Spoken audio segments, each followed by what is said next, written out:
بسم الله الرحمن الرحيم. الحمد لله على إنعامه وإفضاله.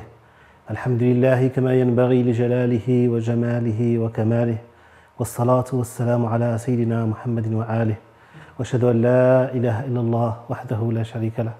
وأشهد أن سيدنا وحبيبنا محمدا عبده ورسوله وصفيه من خلقه وخليله البشير النذير الداعي إلى الله بإذنه والسراج المنير. صلى عليك إله العرش ما غردت قمرية فوق أفنان البساتين.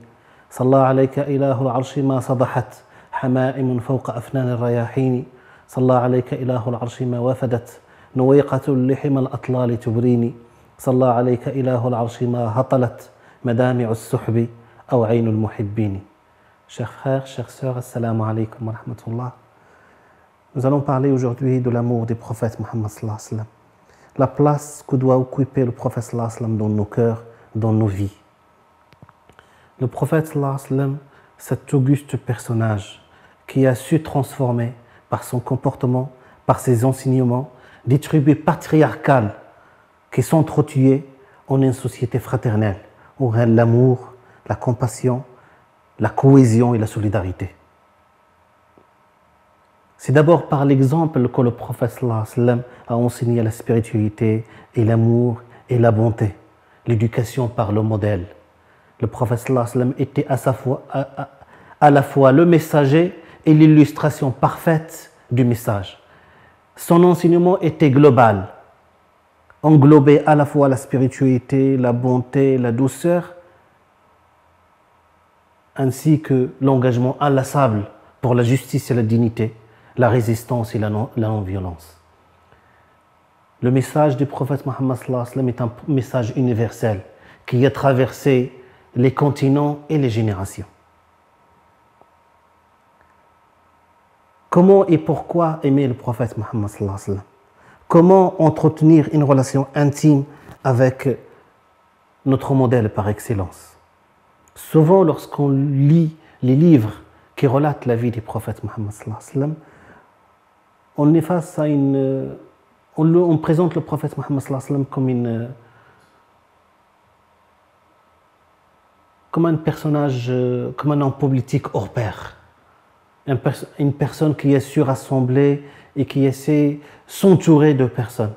Comme un dirigeant intelligent. Et souvent on occulte le côté spirituel, le cœur, les relations, les liens du cœur, la spiritualité, les qualités humaines du prophète Muhammad sallallahu alayhi wa sallam. Comme si la spiritualité et les liens du cœur seraient des domaines du privé. L'amour du prophète Muhammad sallallahu alayhi wa sallam est une condition de la foi. C'est celui ou celle qui n'aime pas le prophète Muhammad sallallahu alayhi wa sallam n'a aucune chance, aucune occasion pour accéder à l'amour de Dieu subhanahu wa ta'ala ou pour goûter la douceur de la foi. Dans le hadith authentique rapporté par le Bukhari et Muslim, selon Anas, le prophète Muhammad sallallahu alayhi wa sallam dit La yu'minu ahadukum hatta akuna ahabba ilayhi min walidihi wa waladihi wa nasi ajma'in. Nul d'entre vous ne goûtera vraiment la douceur de la foi jusqu'à ce que je sois plus cher à son cœur que sa famille, que ses parents, que ses biens, que l'humanité toute entière. Aimer le prophète Muhammad sallallahu alayhi wa sallam et s'identifier à lui, agir comme le prophète sallallahu alayhi wa sallam et se comporter comme lui, c'est goûter, c'est vivre l'amour et irradier l'amour autour de soi. Imam Ahmed rapporte selon Aïcha radhiyallahu anha qu'un homme est venu voir le prophète Muhammad sallallahu alayhi wa sallam. Il a dit au prophète Je t'aime plus que moi-même, je t'aime plus que ma famille, je t'aime plus que mes biens. Et lorsque je suis chez moi et je pense à toi, je suis impatient de venir et d'être en ta compagnie. Mais lorsque je pense à ma mort et à ta mort, je sais que toi tu seras élevé parmi les hommes de Dieu par excellence. Et moi, si je rentre au paradis, j'ai peur de ne pas te voir.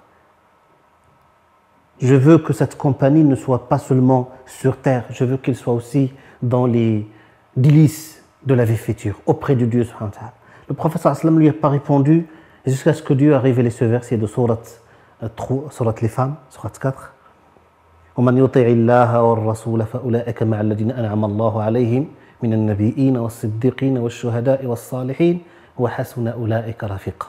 Quiconque adore Dieu sincèrement et suit fidèlement la voie des prophètes Muhammad sallallahu alayhi wa sallam, ceux-là seront ressuscités avec ceux que Dieu a comblés de ses bienfaits, prophètes véridiques, hommes de Dieu, justes et pieux, et quelle meilleure compagnie que cela. Donc la voie de l'amour, c'est de suivre sincèrement le prophète sallallahu alayhi wa sallam, de suivre sa voie et d'imiter son modèle sincèrement. Les compagnons du prophète Muhammad sallallahu alayhi wa sallam nous ont donné des exemples. Ils aimaient le prophète sallallahu alayhi wa sallam inlassablement, sans cesse. Ils aimaient le prophète sallallahu alayhi wa sallam plus que leur propre personne. Ibn Asakir rapporte selon Zayd ibn Aslam qu'Omar ibn Khattab est sorti une fois la nuit, il veillait la nuit, et quand il est sorti, il a vu la lumière dans une maison. En se rapprochant, il entendait une femme âgée qui répétait et faisait une sorte de poésie qui s'appelle Ar-Rajas, où il disait « Ala al-Mustafa salatul abrar » à l'élu, ou pour l'élu, les pieux ont dédié leurs prières. « Ala al-Mustafa salatul abrar » « Salla alayka at-tayyibun al-akhyar » à l'élu, les pieux ont dédié leurs prières. Les meilleurs moralement et spirituellement ont appelé les bénédictions de Dieu sur le prophète Muhammad sallallahu alayhi wa sallam.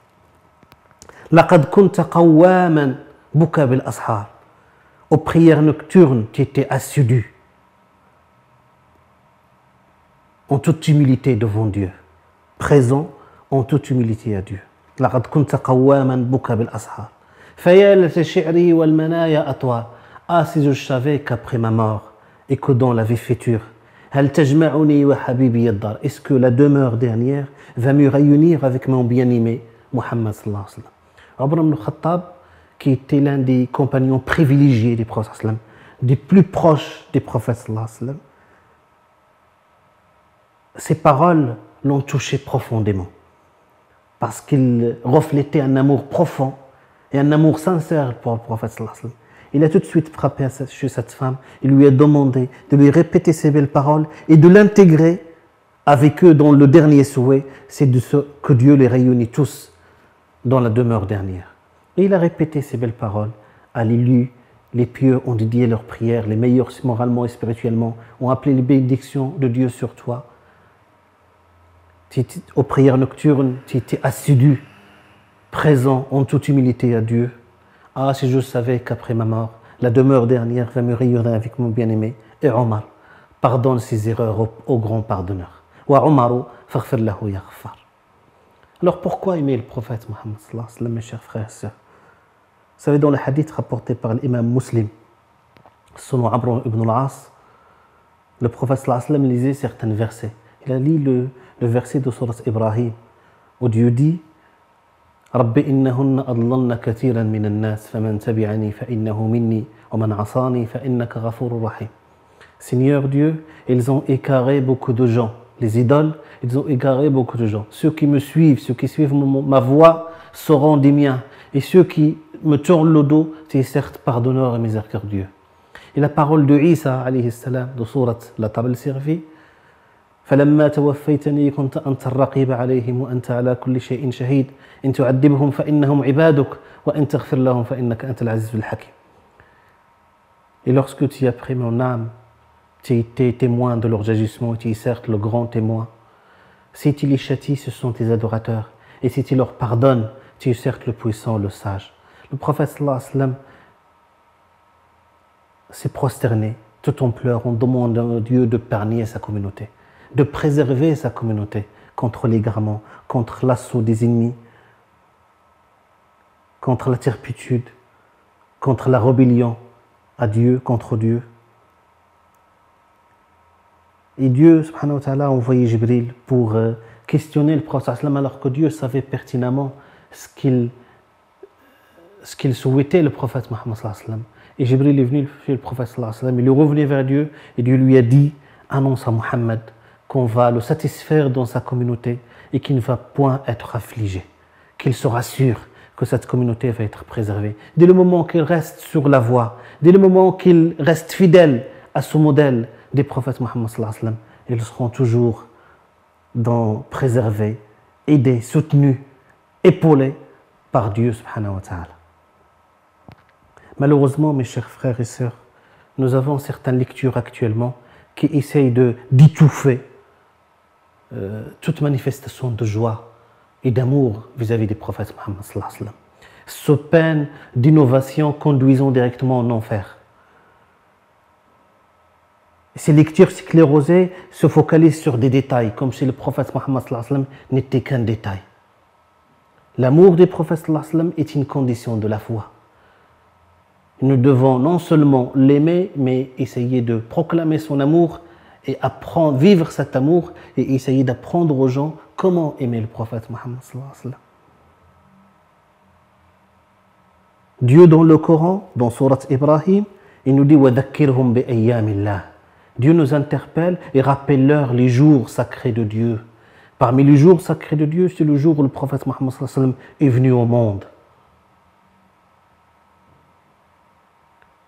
Entretenir la mémoire, Dieu nous interpelle au niveau de la mémoire. Entretenir la mémoire, connaître l'histoire, ça permet de reconstruire une identité à l'image du prophète Mohammed sallallahu alayhi wa sallam, de façonner une personnalité, d'éveiller une conscience endormie. D'ailleurs, parlons de cette naissance du prophète Mohammed sallallahu alayhi wa sallam, vous savez, Abu Lahab, ennemi juré de l'islam, promu à l'enfer dans le Coran. Tabbat yada Abi Lahab wa tab. Abu Lahab bénéficie chaque lundi, le jour de la naissance du prophète Mohammed sallallahu alayhi wa sallam, le jour où le prophète sallallahu alayhi wa sallam est né, bénéficie chaque lundi d'un allègement des supplices. Pourquoi? Parce qu'en ce jour, Abu Lahab a montré une joie immense à l'annonce de la naissance du prophète sallallahu alayhi wa sallam. Tellement il a été joyeux, il était content de cette naissance que la servante Tuwayba, qui lui a annoncé la nouvelle, tellement il était content, il l'a affranchi. Il lui a dit: tu es libre, puisque tu m'as apporté cette annonciatrice. Vous savez, mes chers frères et sœurs, le prophète sallallahu alayhi wa sallam nous a légué un héritage spirituel, un grand héritage spirituel lourd, qui demande d'être et de témoigner, ce qui implique une grande ouverture d'esprit et une grande intelligence du cœur. Il nous appartient d'être les dignes héritiers des prophètes Mohammed sallallahu alayhi wa sallam. Certes, le prophète sallallahu alayhi wa sallam n'est pas présent parmi nous. Il nous manque énormément, mais sa sunna, il est là parmi nous. Son modèle, ses enseignements sont parmi nous. Il nous appartient de les connaître, de les maîtriser et surtout de les vivre et de les appliquer dans notre vie de tous les jours. Que Dieu nous donne cet amour des prophètes Mohammed sallallahu alayhi wa sallam, nous permette d'être des dignes héritiers de ce noble personnage et nous permettre d'y arriver. Wassalamu alaikum wa rahmatullahi wa barakatuh.